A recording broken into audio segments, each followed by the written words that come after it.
ಓಂ ಶಾಂತಿ. ಶಿವ ತಂದೆಯ ಮಧುರ ಮಹಾವಾಕ್ಯ. ಮುರುಳಿಯ ದಿನಾಂಕ 25/11/2023. ಪ್ರಾತಃ ಮುರುಳಿ ಬಾಪ್ದಾದ ಮಧುಬನ. ಮಧುರ ಮಕ್ಕಳೇ, ಜ್ಞಾನದ ಬುಲ್ಬುಲ್ ಪಕ್ಷಿಗಳಾಗಿ ಇಡೀ ದಿನ ಜ್ಞಾನದ ಧ್ವನಿ ಮಾಡುತ್ತಾ ಇರಿ. ಆಗ ಲೌಕಿಕ ಮತ್ತು ಪಾರಲೌಕಿಕ ಮಾತಾಪಿತರನ್ನು ಪ್ರತ್ಯಕ್ಷ ಮಾಡಬಲ್ಲಿರಿ. ಮಧುರ ಮಕ್ಕಳೇ, ಜ್ಞಾನದ ಬುಲ್ಬುಲ್ ಪಕ್ಷಿಗಳಾಗಿ ಇಡೀ ದಿನ ಜ್ಞಾನದ ಧ್ವನಿ ಮಾಡುತ್ತಾ ಇರಿ. ಆಗ ಲೌಕಿಕ ಮತ್ತು ಪಾರಲೌಕಿಕ ಮಾತಾಪಿತರನ್ನು ಪ್ರತ್ಯಕ್ಷ ಮಾಡಬಲ್ಲಿರಿ. ಪ್ರಶ್ನೆ: ಜ್ಞಾನದ ಮನನ ಮಾಡಿದ್ದೇ ಆದರೆ ನಶೆ ಏರುತ್ತದೆ ಎನ್ನುವ ಗಾದೆ ಮಾತಿನ ಭಾವಾರ್ಥವೇನಾಗಿದೆ? ಜ್ಞಾನದ ಮನನ ಮಾಡಿದ್ದೇ ಆದರೆ ನಶೆ ಏರುತ್ತದೆ ಎನ್ನುವ ಗಾದೆ ಮಾತಿನ ಭಾವಾರ್ಥವೇನಾಗಿದೆ? ಉತ್ತರ: ಮನನ ಮಾಡುವುದು ಎಂದರೆ ಬುದ್ಧಿಯೋಗವನ್ನು ಅಲ್ಲಿ ಇಲ್ಲಿ ಅಲೆದಾಡಿಸದೆ ಒಬ್ಬ ತಂದೆಯನ್ನು ನೆನಪು ಮಾಡುವುದು. ಬುದ್ಧಿಯಲ್ಲಿ ಒಬ್ಬ ತಂದೆಯ ನೆನಪಿದ್ದಾಗ ನಶೆ ಏರುವುದು. ಆದರೆ ಇದರಲ್ಲಿ ದೇಹಾಭಿಮಾನವು ಬಹಳ ವಿಘ್ನಗಳನ್ನು ಹಾಕುತ್ತದೆ.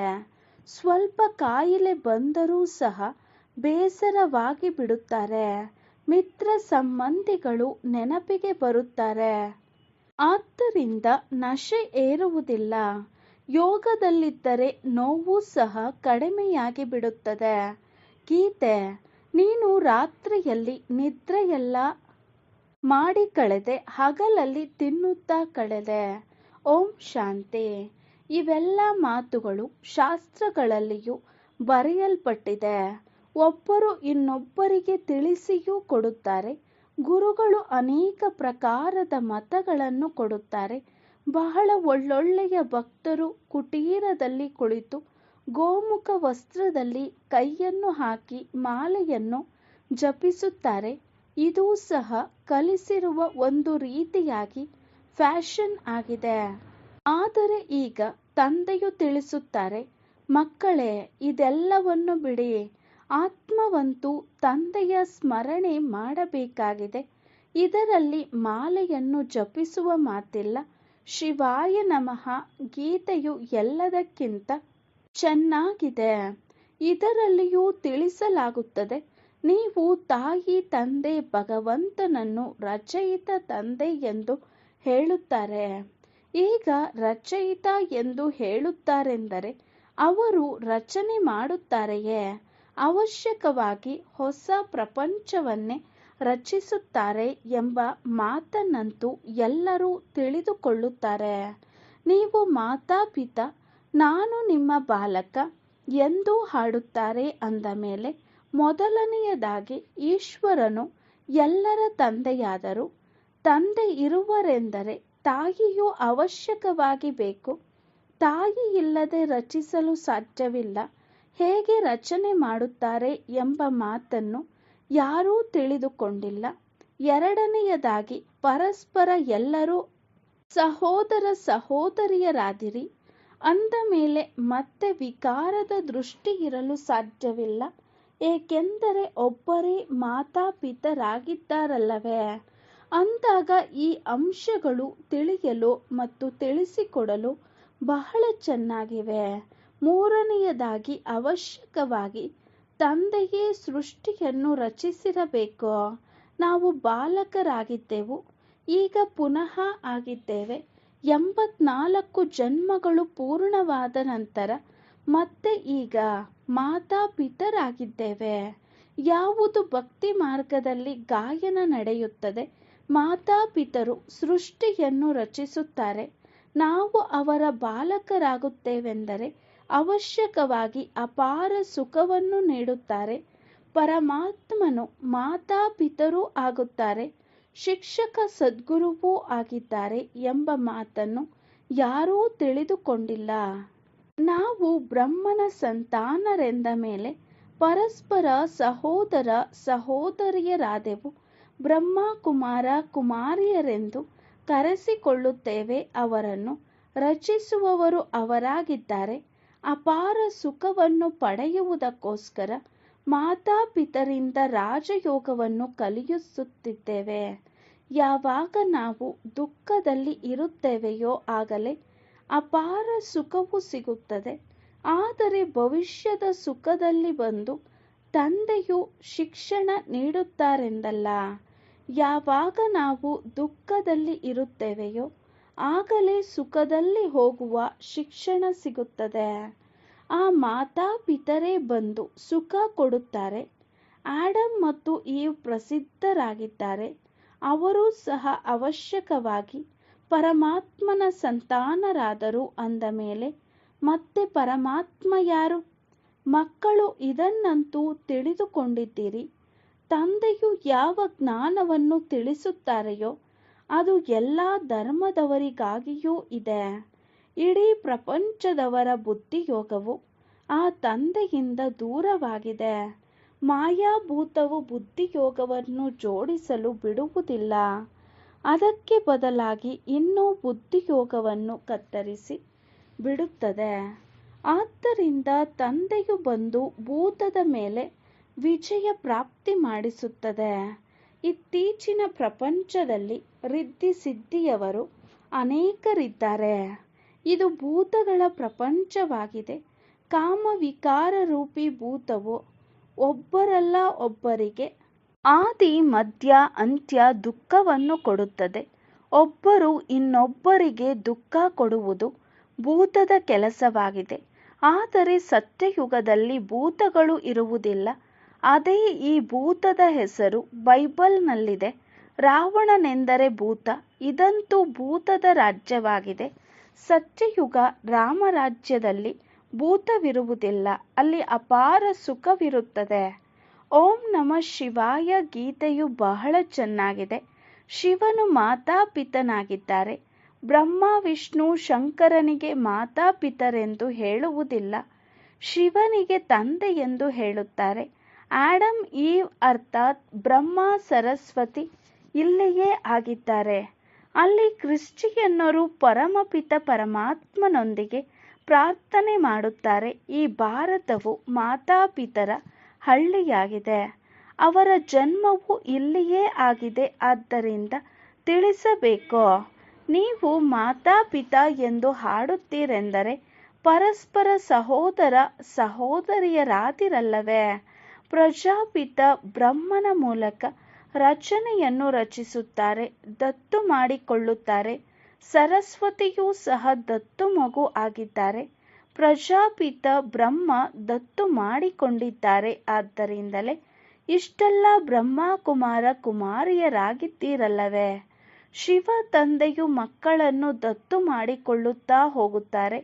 ಹೊಸ ಸೃಷ್ಟಿಯು ಬ್ರಹ್ಮರವರ ಮೂಲಕವೇ ರಚಿಸಲ್ಪಡುತ್ತದೆ. ಅನ್ಯರಿಗೆ ತಿಳಿಸಿಕೊಡಲು ಅನೇಕ ಯುಕ್ತಿಗಳಿವೆ. ಆದರೆ ಯಥಾರ್ಥವಾಗಿ ತಿಳಿಸುವುದೇ ಇಲ್ಲ.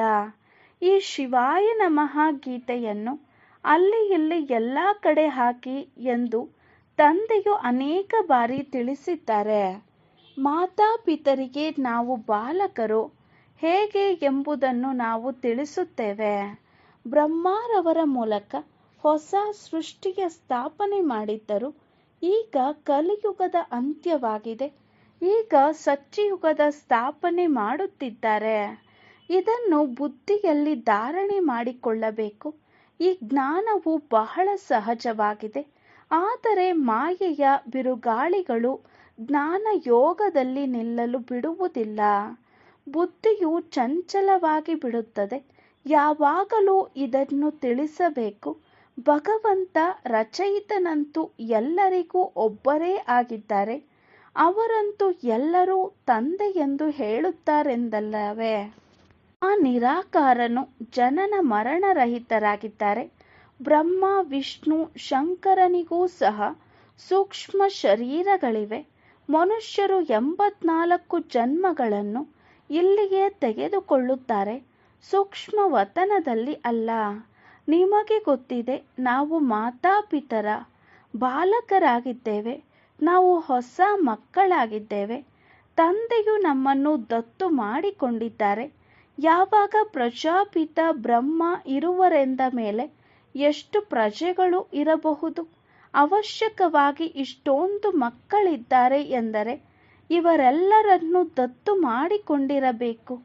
ಬ್ರಹ್ಮನಿಗೆ ಅನೇಕ ಭುಜಗಳನ್ನು ತೋರಿಸುತ್ತಾರೆ, ಆದರೆ ಇದರ ಅರ್ಥವನ್ನೇನೂ ತಿಳಿದುಕೊಂಡಿಲ್ಲ.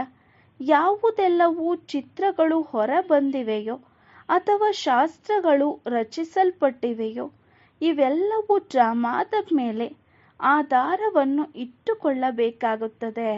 ಬ್ರಹ್ಮನ ದಿನವಿತ್ತು, ನಂತರ ಭಕ್ತಿ ಮಾರ್ಗವು ಪ್ರಾರಂಭವಾಗಿದೆ.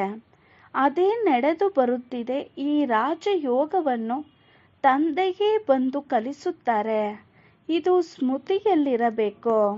ಮನನ ಮಾಡಿದರೆ ನಶೆ ಇರುತ್ತದೆ ಎಂದು ಹೇಳುತ್ತಾರಲ್ಲವೇ? ಆದರೆ ಬುದ್ಧಿಯೋಗವು ತಂದೆಯ ಜೊತೆ ಇರಬೇಕು.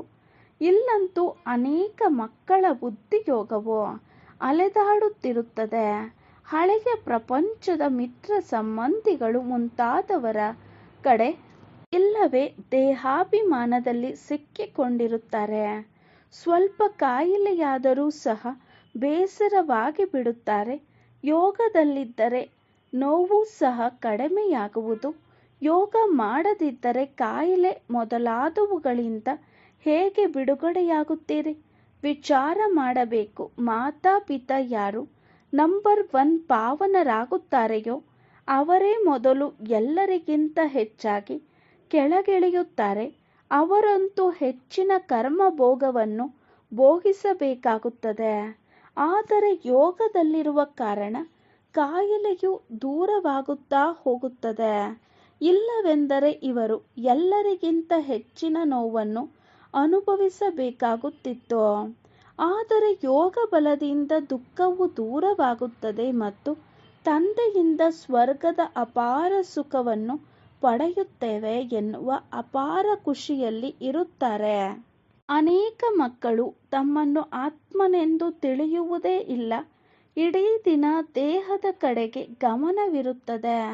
ತಂದೆಯು ಬಂದು ಜ್ಞಾನಧ್ವನಿ ಮುದ್ದು ಮುದ್ದಾಗಿ ಹೇಳುವುದನ್ನು ಕಲಿಸುತ್ತಾರೆ. ಅಂದ ಮೇಲೆ ನೀವು ಜ್ಞಾನದ ಪಕ್ಷಿಗಳಾಗಬೇಕು. ಹೊರಗೆ ಅನೇಕ ಒಳ್ಳೆಯ ಚಿಕ್ಕ ಚಿಕ್ಕ ಮಕ್ಕಳಿದ್ದಾರೆ. ಅವರು ಬಹಳ ಚೆನ್ನಾಗಿ ಜ್ಞಾನಧ್ವನಿ ಮಾಡುತ್ತಾರೆ. ಭೀಷ್ಮ ಪಿತಾಮಹ ಮುಂತಾದವರಿಗೂ ಸಹ ಕುಮಾರಿಯರ ಮೂಲಕವೇ ಜ್ಞಾನವು ಸಿಕ್ಕಿದೆ. ಅಂದ ಮೇಲೆ ಚಿಕ್ಕ ಚಿಕ್ಕ ಮಕ್ಕಳು ಎದ್ದು ನಿಲ್ಲಬೇಕು. ಚಿಕ್ಕ ಮಕ್ಕಳು ಲೌಕಿಕ ಪಾರಲೌಕಿಕ ಮಾತಾಪಿತರ ಪ್ರತ್ಯಕ್ಷತೆಯನ್ನು ಮಾಡುತ್ತಾರೆ. ಲೋಕ ಪರಲೋಕವು ಮಂಗಳವಾಗುತ್ತದೆಯಲ್ಲವೇ? ಆದ್ದರಿಂದ ಲೌಕಿಕ ತಂದೆ ತಾಯಿಯನ್ನೂ ಸಹ ಜ್ಞಾನದಲ್ಲಿ ಕರೆತರಬೇಕು. ಮುಂದೆ ಹೋದಂತೆ ಚಿಕ್ಕ ಚಿಕ್ಕ ಮಕ್ಕಳೂ ಸಹ ತಂದೆ ತಾಯಿಯನ್ನು ಜ್ಞಾನದಲ್ಲಿ ಕರೆತರುವುದನ್ನು ನೀವು ನೋಡುತ್ತೀರಿ. ಕುಮಾರಿಯರಿಗೆ ಬಹಳ ಮಾನ್ಯತೆ ಇರುತ್ತದೆ. ಎಲ್ಲರೂ ನಮಸ್ತೆ ಮಾಡುತ್ತಾರೆ. ಶಿವಶಕ್ತಿ ಸೇನೆಯಲ್ಲಿ ಎಲ್ಲರೂ ಕುಮಾರಿಯರಿದ್ದಾರೆ. ಬಲೆ ಮಾತೆಯರೂ ಇದ್ದಾರೆ. ಅವರೂ ಸಹ ಕುಮಾರಿಯರೆಂದು ಕರೆಸಿಕೊಳ್ಳುತ್ತಾರಲ್ಲವೇ? ಬಹಳ ಒಳ್ಳೊಳ್ಳೆಯ ಕುಮಾರಿಯರು ತಯಾರಾಗುವರು. ಚಿಕ್ಕ ಚಿಕ್ಕ ಕುಮಾರಿಯರೇ ಬಹಳ ಪ್ರತ್ಯಕ್ಷತೆ ಮಾಡುತ್ತಾರೆ. ಕೆಲವು ಚಿಕ್ಕ ಮಕ್ಕಳು ಬಹಳ ಒಳ್ಳೆಯವರಾಗಿದ್ದಾರೆ. ಆದರೆ ಕೆಲವರಲ್ಲಿ ಮೋಹವು ಬಹಳವಿದೆ. ಈ ಮೋಹವು ಬಹಳ ಕೆಟ್ಟದ್ದಾಗಿದೆ. ಇದು ಸಹ ಒಂದು ಭೂತವಾಗಿದೆ. ತಂದೆಯಿಂದ ವಿಮುಖರನ್ನಾಗಿ ಮಾಡಿಬಿಡುತ್ತದೆ. ಮಾಯಾ ಭೂತದ ಕೆಲಸವೇ ಪರಮಪಿತ ಪರಮಾತ್ಮನಿಂದ ವಿಮುಖರನ್ನಾಗಿ ಮಾಡುವುದಾಗಿದೆ. ಈ ಓಂ ನಮಃ ಶಿವಾಯ ಎನ್ನುವ ಗೀತೆಯು ಎಲ್ಲದಕ್ಕಿಂತ ಒಳ್ಳೆಯದಾಗಿದೆ. ಇದರಲ್ಲಿಯೇ ನೀವು ಮಾತಾಪಿತಾ ಎನ್ನುವ ಶಬ್ದಗಳು ಸಿಗುತ್ತವೆ. ರಾಧಾಕೃಷ್ಣನ ಮಂದಿರದಲ್ಲಿಯೂ ಸಹ ಜೋಡಿಯನ್ನು ತೋರಿಸುತ್ತಾರೆ. ಆದರೆ ಗೀತೆಯಲ್ಲಿ ಕೃಷ್ಣನ ಜೊತೆಯಲ್ಲಿ ರಾಧೆಯ ಹೆಸರು ಇಲ್ಲವೇ ಇಲ್ಲ. ಸರ್ವಗುಣ ಸಂಪನ್ನ, 16 ಕಲಾ ಸಂಪೂರ್ಣ. ಇದು ಕೃಷ್ಣನ ಮಹಿಮೆಯಾಗಿದೆ. ಅಂದರೆ ಕೃಷ್ಣನ ಮಹಿಮೆಯೇ ಬೇರೆ, ಶಿವನ ಮಹಿಮೆಯೇ ಬೇರೆಯಾಗಿದೆ. ಶಿವನ ಆರತಿಯಲ್ಲಿ ಎಷ್ಟೊಂದು ಮಹಿಮೆ ಮಾಡುತ್ತಾರೆ, ಆದರೆ ಅರ್ಥವನ್ನು ತಿಳಿದುಕೊಂಡಿಲ್ಲ. ಪೂಜೆ ಮಾಡುತ್ತಾ ಮಾಡುತ್ತಾ ಸುಸ್ತಾಗಿ ಬಿಟ್ಟಿದ್ದಾರೆ. ನಿಮಗೆ ಗೊತ್ತಿದೆ, ಮಮ್ಮ, ಬಾಬಾ ಮತ್ತು ನಾವು ಬ್ರಾಹ್ಮಣರೇ ಎಲ್ಲರಿಗಿಂತ ಹೆಚ್ಚಿನ ಪೂಜಾರಿಗಳಾಗಿದ್ದೆವು. ಈಗ ಮತ್ತೆ ಬಂದು ಬ್ರಾಹ್ಮಣರಾಗಿದ್ದೇವೆ. ಅವರಲ್ಲಿಯೂ ನಂಬರ್ ವಾರ್ ಇದೆ. ಕರ್ಮ ಭೋಗವೂ ಇರುತ್ತದೆ. ಅದನ್ನು ಯೋಗದಿಂದ ಕಳೆಯಬೇಕಾಗಿದೆ. ದೇಹಾಭಿಮಾನವನ್ನು ಬಿಡಬೇಕಾಗಿದೆ. ತಂದೆಯನ್ನು ನೆನಪು ಮಾಡಿ ಬಹಳ ಖುಷಿಯಲ್ಲಿರಬೇಕಾಗಿದೆ. ಮಾತಾಪಿತರಿಂದ ನಮಗೆ ಅಪಾರ ಸುಖವು ಸಿಗುತ್ತದೆ. ಈ ಬ್ರಹ್ಮಾರವರು ಹೇಳುತ್ತಾರಲ್ಲವೇ, ತಂದೆಯಿಂದ ನಮಗೆ ಆಸ್ತಿಯೂ ಸಿಗುತ್ತದೆ. ತಂದೆಯು ಬ್ರಹ್ಮಾರವರ ರಥವನ್ನು ಆಧಾರವಾಗಿ ಪಡೆದಿದ್ದಾರೆ ಅಂದಾಗ ತಂದೆಯು ಈ ರಥದ ಖಾತರಿ ಅರ್ಥಾತ್ ಸಂಪಾಲನೆ ಮಾಡುತ್ತಾರೆ.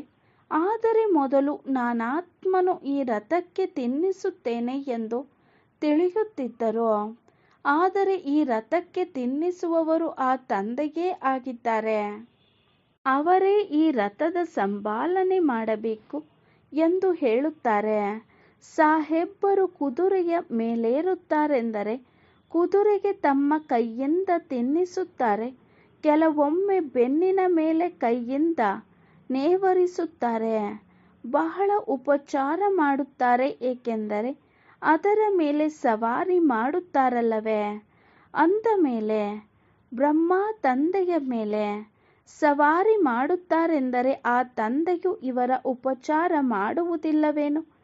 ಬ್ರಹ್ಮ ತಂದೆಯು ಸ್ನಾನ ಮಾಡುವ ಸಮಯದಲ್ಲಿ ನಾನೂ ಸ್ನಾನ ಮಾಡುತ್ತೇನೆ, ತಂದೆಯೂ ಸಹ ಮಾಡಿಸುತ್ತಾರೆಂದು ತಿಳಿಯುತ್ತಾರೆ. ಏಕೆಂದರೆ ಅವರೂ ಸಹ ಈ ರಥದ ಆಧಾರವನ್ನು ಪಡೆದಿದ್ದಾರಲ್ಲವೇ. ಶಿವ ತಂದೆಯು ತಿಳಿಸುತ್ತಾರೆ, ನಾನೂ ಸಹ ನಿಮ್ಮ ಶರೀರಕ್ಕೆ ಸ್ನಾನ ಮಾಡಿಸುತ್ತೇನೆ, ತಿನ್ನಿಸುತ್ತೇನೆ. ನಾನಂತೂ ತಿನ್ನುವುದಿಲ್ಲ, ಈ ಶರೀರಕ್ಕೆ ತಿನ್ನಿಸುತ್ತೇನೆ. ಶಿವ ತಂದೆಯು ತಿನ್ನಿಸುತ್ತಾರೆಯೇ ಹೊರತು ತಿನ್ನುವುದಿಲ್ಲ. ಸ್ನಾನದ ಸಮಯ, ತಿರುಗಾಡುವ ಸಮಯದಲ್ಲಿ ಇವೆಲ್ಲ ಭಿನ್ನ ಭಿನ್ನ ಪ್ರಕಾರದ ವಿಚಾರಗಳು ನಡೆಯುತ್ತವೆ. ಇದಂತೂ ಅನುಭವದ ಮಾತಾಗಿದೆಯಲ್ಲವೇ. ಸ್ವತಃ ತಂದೆಯೇ ಹೇಳುತ್ತಾರೆ, ನಾನು ಅನೇಕ ಜನ್ಮಗಳ ಅಂತ್ಯದ ಜನ್ಮದಲ್ಲಿ ಪ್ರವೇಶ ಮಾಡುತ್ತೇನೆ. ಇವರು ತನ್ನ ಜನ್ಮಗಳನ್ನು ಅರಿತುಕೊಂಡಿಲ್ಲ. ನಾನೂ ತಿಳಿದಿದ್ದೇನೆ. ತಂದೆಯು ಪುನಃ ನಮಗೆ ಜ್ಞಾನ ಕೊಡುತ್ತಿದ್ದಾರೆ. ನೀವು ಇದನ್ನು ತಿಳಿದಿದ್ದೀರಿ. ಸ್ವರ್ಗದ ಆಸ್ತಿಯನ್ನು ಪಡೆಯಬೇಕು. ಸತ್ಯಯುಗದಲ್ಲಂತೂ ರಾಜ, ಪ್ರಜಾ ಮುಂತಾದವರೆಲ್ಲರೂ ಇರುತ್ತಾರೆ. ತಂದೆಯಿಂದ ಪೂರ್ಣ ಆಸ್ತಿಯನ್ನು ಪಡೆಯುವ ಪುರುಷಾರ್ಥ ಮಾಡಬೇಕು. ಈಗ ಪಡೆಯುವುದಿಲ್ಲವೆಂದ ಮೇಲೆ ಕಲ್ಪ ಕಲ್ಪವು ಹಿಂದೆಯೇ ಆಗುತ್ತದೆ. ಅಂದರೆ ಕಲ್ಪ ಕಲ್ಪವು ಏನೆಲ್ಲ ನಡೆದಿದೆಯೋ ಅದೇ ಪುನರಾವರ್ತನೆ ಆಗುತ್ತದೆ. ಶ್ರೇಷ್ಠ ಪದವಿಯನ್ನು ಪಡೆಯಲು ಸಾಧ್ಯವಾಗುವುದಿಲ್ಲ. ಇದು ಜನ್ಮ ಜನ್ಮಾಂತರದ ಸ್ಪರ್ಧೆಯಾಗಿದೆ ಎಂದ ಮೇಲೆ ಶ್ರೀಮತದಂತೆ ನಡೆಯಬೇಕಲ್ಲವೇ. ಕಲ್ಪ ಕಲ್ಪವೂ ನಿಮಿತ್ತರಾಗುತ್ತೀರಿ. ಕಲ್ಪ ಕಲ್ಪವೂ ಆಸ್ತಿಯನ್ನು ಪಡೆಯುತ್ತಾ ಬಂದಿದ್ದೇವೆ. ಈ ವಿದ್ಯೆಯು ಕಲ್ಪ ಕಲ್ಪಕ್ಕೋಸ್ಕರವಾಗಿಯೇ ಇದೆ. ಇದರಲ್ಲಿ ಬಹಳ ಗಮನವನ್ನು ಕೊಡಬೇಕು. 7 ದಿನಗಳ ಕಾಲ ತಿಳಿದುಕೊಂಡು ಗುರಿಯನ್ನು ಇಟ್ಟುಕೊಂಡ ನಂತರ ಮುರುಳಿಯನ್ನು ಮನೆಯಲ್ಲಿಯೂ ಓದಬಹುದು. ತಂದೆಯು ಬಹಳ ಸಹಜ ಮಾಡಿಕೊಡುತ್ತಾರೆ.